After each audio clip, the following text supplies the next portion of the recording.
give you a quick little inspiration for Black History Month. I was privileged to be asked by the deacon and Ms. Gwen to come up and speak. So I won't keep you too long, but a quote that I want to base my, I guess you could say, speech off of is Martin Luther King when he said, "Today we know with certainty segregation is dead. Today we know with certainty segregation is dead. The only question remaining is how costly the funeral will be." The only question remaining is how costly the funeral will be, right? And the reason I chose this is because we're a couple days out of Black History, about 2 more days we got left. But also, we also tend to celebrate Black history and everything that has been accomplished before, right? Everything that has been done, and we thank brave heroes, Martin Luther King, Rosa Parks, so many to name. Those are the bigger ones that we normally hear about. But we always celebrate for where everything has been done. But also, realistically, we still live in Black history, right? We had situations where George Floyd get killed on camera. You know, we just had a situation where these 3 white men had to go to prison for this situation. Countless situations that Black history is continuously to be made, right? And that's exactly what he meant by the quote. Yes, we have segregation, that is done, but how costly will the funeral be? Because our oppressors at the end of the day aren't just going to give up freedom just like this, right? So that's why I thought of this. We're dealing with the same old system with new struggles. That's right. Same old system, but new struggles, right? We may not be dealing with segregation, but we are dealing with police brutality, right? Amen. We may not be dealing with segregation, but we are dealing with a lack of opportunities for our youth, right? Uneducated black males, black women, job opportunities, so many different things, right? So I'm going to give you a few Black American facts that let you know the struggle that we are going through. So only 26% of Black Americans today have a bachelor's degree, right? And then you take it even deeper, only 9% have a master's degree. But the same system that is sent to oppress us, nowadays, to get a job, you actually got to have a master's degree, right? So they've changed it where it used to be a bachelor's degree. Now they have risen it up to have a quality career job. You basically got to have a master's degree, right? And only 9% of Black Americans have a bachelor's degree, right? So Black Americans also make up around 25% of USA poverty, which makes sense because if we can't get a bachelor's degree or we can't have the money to get a master's degree or afford that to get in that loan trouble, of course we're going to make up a higher percentage of the poverty rate, right? So, same old system, just new struggles, right? Also, nearly 5 times more Black Americans are incarcerated than white Americans. And 20% of those are likely to serve longer sentences for the same crimes that white Americans commit. So, we can go to jail for something that a white American go to jail for, right? But we be stuck in the situation where we get a harsher sentence or a longer sentence, right? Same old system, new struggles, right? So that's what he meant when he said that how costly is the funeral going to be. And all of this is not by accident. As Black Americans, we don't lack intelligence. We don't lack creativity. We don't lack the willpower to want to create a life for ourselves. We don't lack none of these things. We just lack opportunities, right? And the main thing, and I'm not here to blame, I'm not here to say point fingers or this and that, because that's not even the route I'm even going with this. The main thing is to show us that we are in a situation where we do have new struggles, right? And a struggle can cause one or two things. A struggle can cause us to either be broken, to be separated, and not to be with each other, or it can cause us to come together and create 10 times more effective things happening for each other, right? Now, looking at our today's generation, which one is it? We're struggling and we're separated, right? We're against each other. The struggle has pinned us against one another. We're always combative against one another. We rather impress each other instead of being impactful in each other's life, right? We rather impress each other more. We also rather compete against each other more. We rather have this better than this person. We rather have this better than this person. But overall, it's just a crabs in the barrel mentality. We get it all the time, right? Because even if you do have this better than that person, you still going to receive a lot of hate from this person about this. It's going to be hard for you to make it against this, that, and the other, right? So we rather compete against each other more. Also, we have a me mentality. So the ones who do make it out of the quote-unquote barrel, we're always looking back in the sense of, oh, well, I had to struggle so hard to get here, so guess what you got to do? You got to struggle too. Instead of me lending my hand and show you, hey, I got this opportunity this particular way, so here you go. You may get this opportunity too. Because at the end of the day, it doesn't make sense that we're the most oppressed community without even hating on each other. By outsiders, we're already the most oppressed. but we also make it harder on each other, right? So that doesn't really make sense. So we're already more oppressed by the outsiders. Why do we continuously make it hard on each other, right? Yeah. And the reason I'm bringing this up is because at the end of the day, we wasn't given the baton seemingly to just stay stagnant.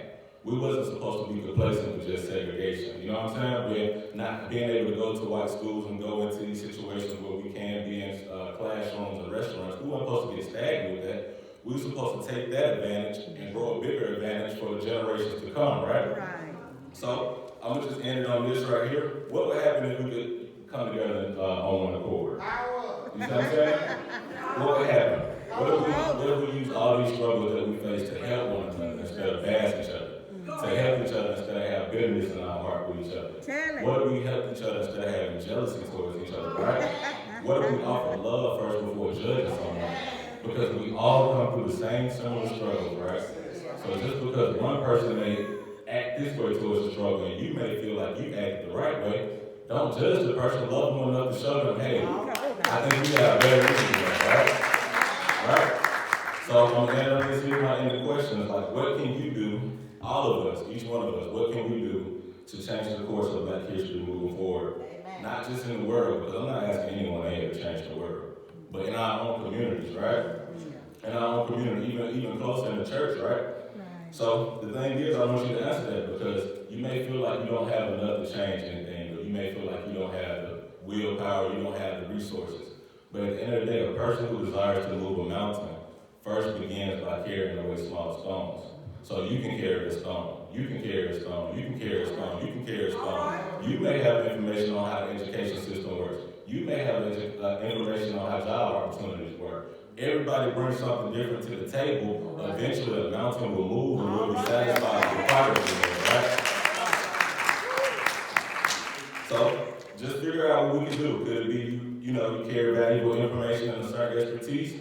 That's very helpful. If you know how to get scholarships for kids coming out of high school, maybe apply that into their life, right? If you know how to get a job opportunity or do resumes to help somebody look, a little bit better than their situation, maybe let's do that then. You know what I'm saying? It's always something you can do. And lastly, let's try to understand what the new generation is going through today. Even my generation and the generation under me. Because at the end of the day, you can know it all but understand so little. So you can know it, you can literally know it all but understand so little. And the kids nowadays are dealing with a music industry that's pouring billions of dollars into them hearing about drugs, money, sexual relationships, killing. Billions of dollars are being poured into that, right? Billions of dollars are being poured into TV shows that are negatively affecting them, right? So at the end of the day, the enemy is always busy, right? Because that's clearly what it is.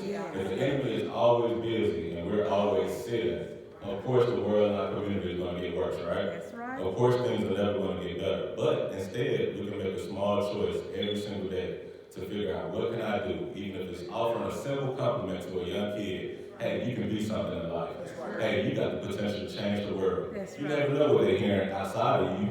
If you see them every day, simply offer a compliment. It can be as simple as that. But that's just what I want to challenge us with today, and I hope that we actually apply that and we just try to make some small changes because eventually we'll see big things happen from small changes. Appreciate it.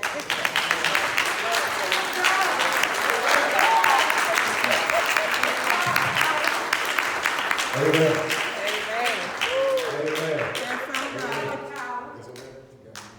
And we still are continuing with our program. I'm sorry, Reverend Gray. We had added a poem. We want to let our youth participate whenever they say, and I apologize for that. But we do have a poem that will be recited by one of our own youth, which is Miss Diamond Williams. And I'd like to comment on what Titan Coleman said. Let's work together. And we were given an announcement by Sister Sandra about somebody getting burned out. She wants donations. And we also have Sister Aisha in our own church that we all just need to get together and bond together and help people in our community that need help. And I want to ask now Diamond if you'll come down to recite your poem. Amen. Let's give her a hand.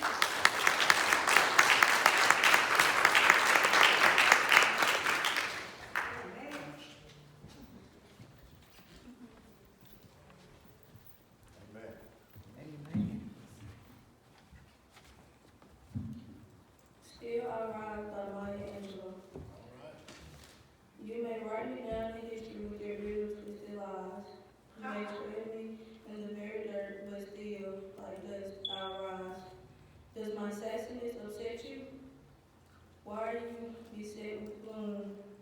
'Cause I walk like I got oil wells pumping in my living room.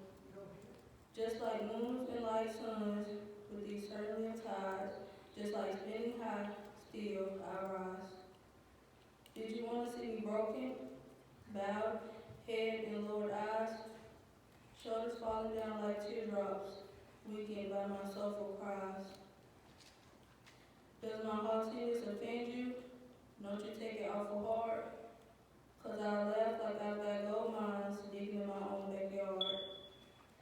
You may shoot me with your words, you may cut me with your eyes, you may kill me with your hatefulness, but still, like air, I rise. Does my sexiness upset you? Does it come as a surprise that I dance like I got diamonds at the meeting of my thighs? Out of the hurts of future shame, I rise. Up from a past that's rooted in pain, I rise. I'm a black ocean, leaping and wide, welling and swelling, I bear the tide. Leaving behind night of terror and fear, I rise. Into a daybreaker that's wondrously clear, I rise. Bringing the gift that my ancestors gave, I am the dream and the hope of the slave. I rise, and I rise.